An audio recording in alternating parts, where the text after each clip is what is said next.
Yeah, thank you very much for the introduction. Thank you for the invitation, Han, who I was lucky to do my PhD with 10 years ago in a multidisciplinary research project together with hydraulic engineering and political management. And I still find that quite trailblazing as a model. At the universities I've been at since, we don't have those kind of interdisciplinary formats for PhD research, and I think that's much needed and an example that I'm still benefiting from today. So yes, I'm at Umeå University in northern Sweden in the subarctic since 1.5 years, but today I'm speaking about Egypt, so bear with me.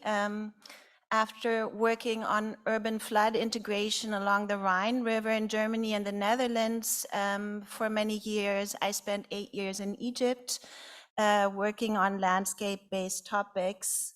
And when we look at the Suez Canal, of course, we can see one of the major shipping routes connecting the Red Sea with the Mediterranean, shortening the travel route from a 24-day transit around South Africa to just 16 hours. One of the most heavily used ocean lanes with more than 100 ship passes daily, one-way traffic, and waiting times of up to a week. To put that in context, maybe it's important to understand Egypt from a landscape perspective. So Egypt is to a large part desert, with the Nile Valley, as this area makes very clear, and the Nile Delta being the only arable land, but also being the most urbanized land in the country. And as you can also see from the graphics on the right, with very little precipitation except for along the north coast, along the Mediterranean.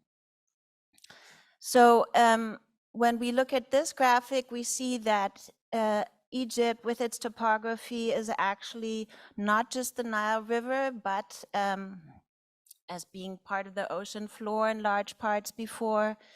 We see a wadi landscape of dry riverbeds, so Egypt is also prone to flash floods and has had until now very few practices to harvest this water, but this is a huge potential, also agriculturally.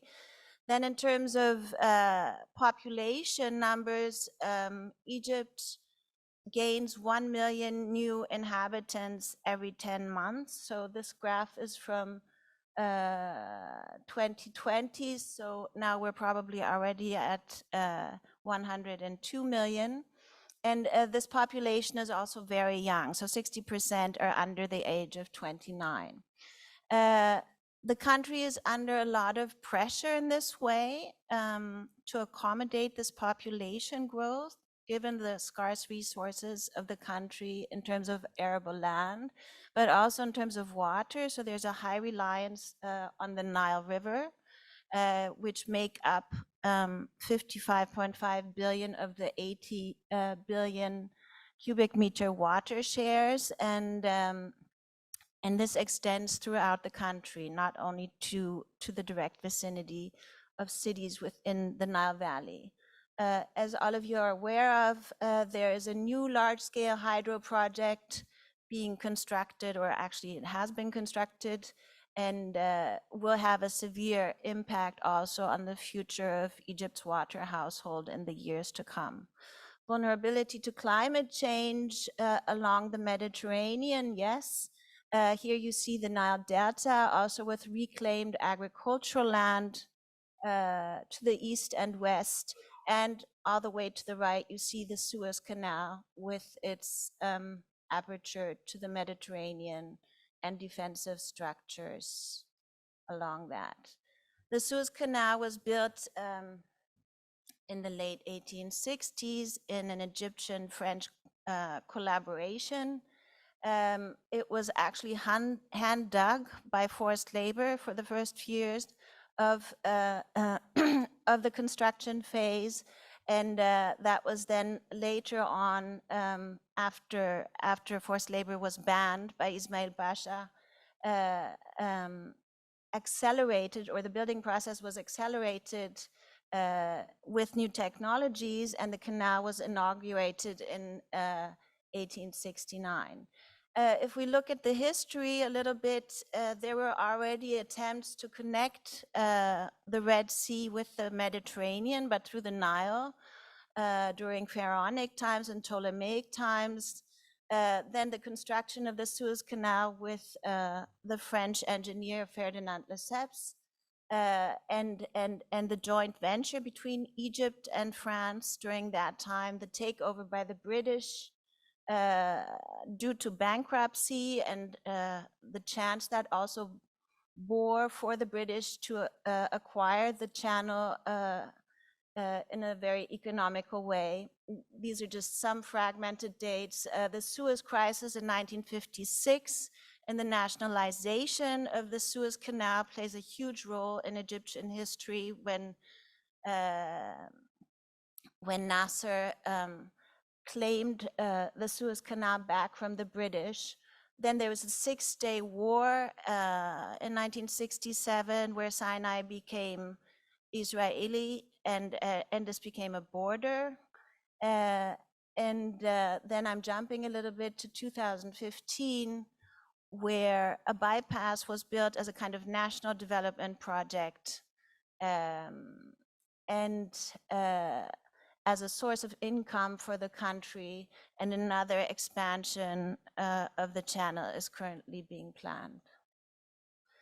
So when we look at the Suez Canal, or if we look at the rural landscape of Egypt, we're talking about ecosystems, and somebody this morning said we're also part of that ecosystem, and I think it's really important to also look at the most fragile within those societies, and that may not only account for the fishermen that we see here that are reliant on this ecosystem to function for livelihood, but I think it also brings the discussion that we're having today to a more global scale of the state of that actual nation, country, or region in terms of development and in terms of economic means, because many of the topics we're discussing here today are reliant on a very successful economic model.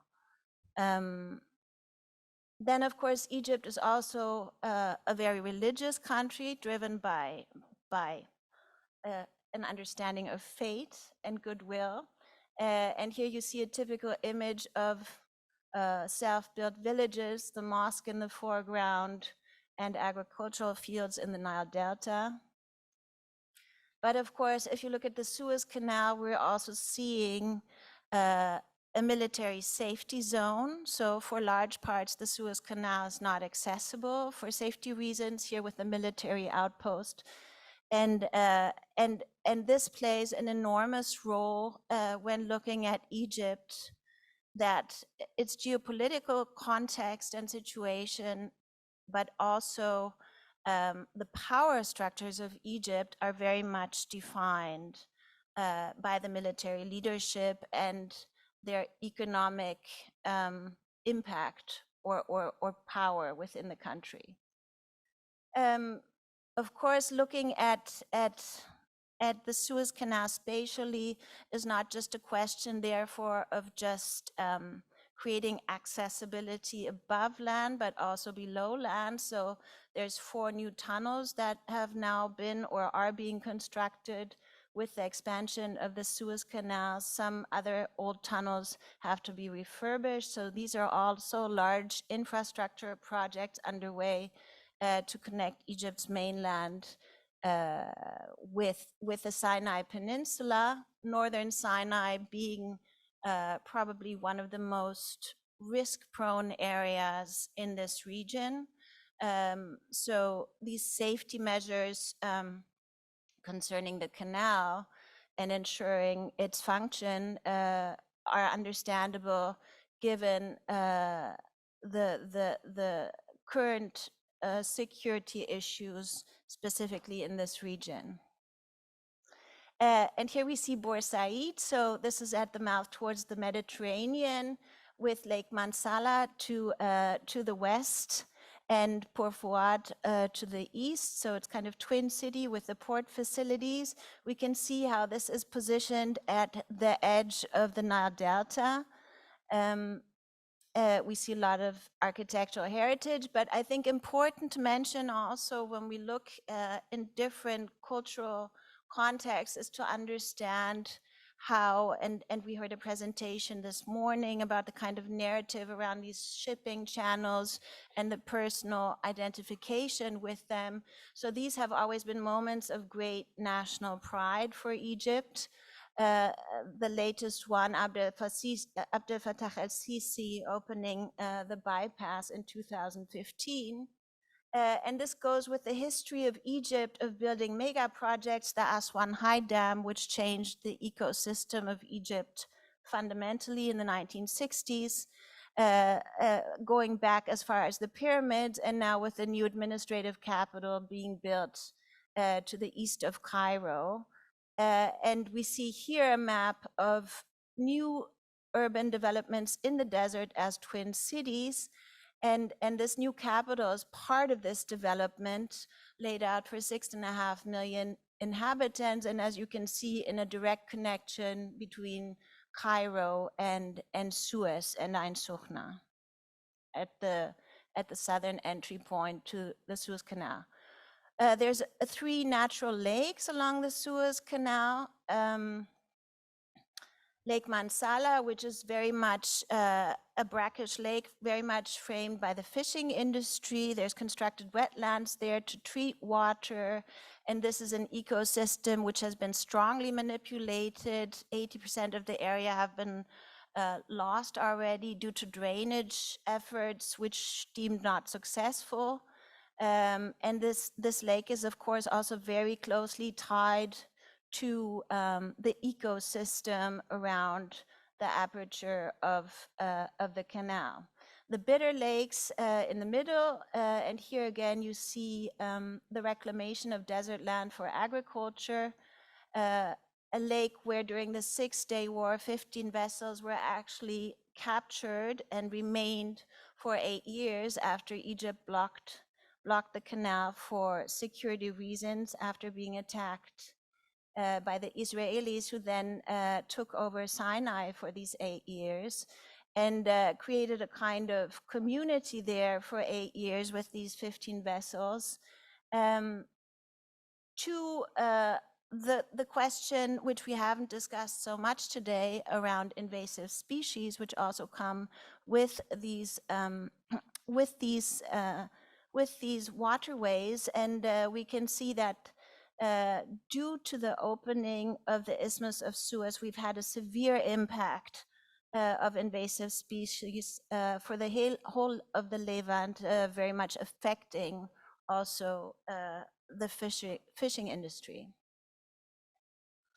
The bypass, expanding the channel with the second lane, was a national project, and all of these mega projects that are ongoing around in the field of urban development are mainly financed through external international partners from the Gulf, but also China. But this was actually a project of great national pride. Sisi was inaugurated in 2014, started this project and realized it within a year, and it was actually funded by the Egyptian people. And what we can see here is that this bypass project aims to create new revenues for Egypt, especially foreign currency revenues, which are much needed due to the economy of the country. This channel was built in 1 year instead of 3, without any preliminary environmental economic studies. So this is also something, or engineering studies. And what we can see is that there's always a very optimistic take on what economic impacts these mega projects will have on the country. We can see the Suez Canal makes up 1.5% of Egypt's GDP 2021, but that real estate, for example, is much higher up on that list. There have been evictions, new cities being built with housing units, villages which were destroyed in the course of this. The blocking of the Suez Canal might be the most prominent picture of recent years, with a vessel being stuck here for a week. And what we can see is that this was due to desert storms, so to very strong winds. And there are also some thoughts that these winds may have been so extremely strong due to climate change, but this is not proven. Egypt is the host of the next COP in November. So to summarize, sorry, it's important, I think, to see this also as a chance, just as somebody was talking about the collaboration between academia and practice. I feel also that especially in this different cultural and political context, it's really important to create these kind of alternative visions and scenarios. And I think that's also what universities in this region are doing. I'm not showing any examples today, but I see that as one of the few ways of communicating alternative developments, which might have more than just an economic focus. Okay, thank you very much.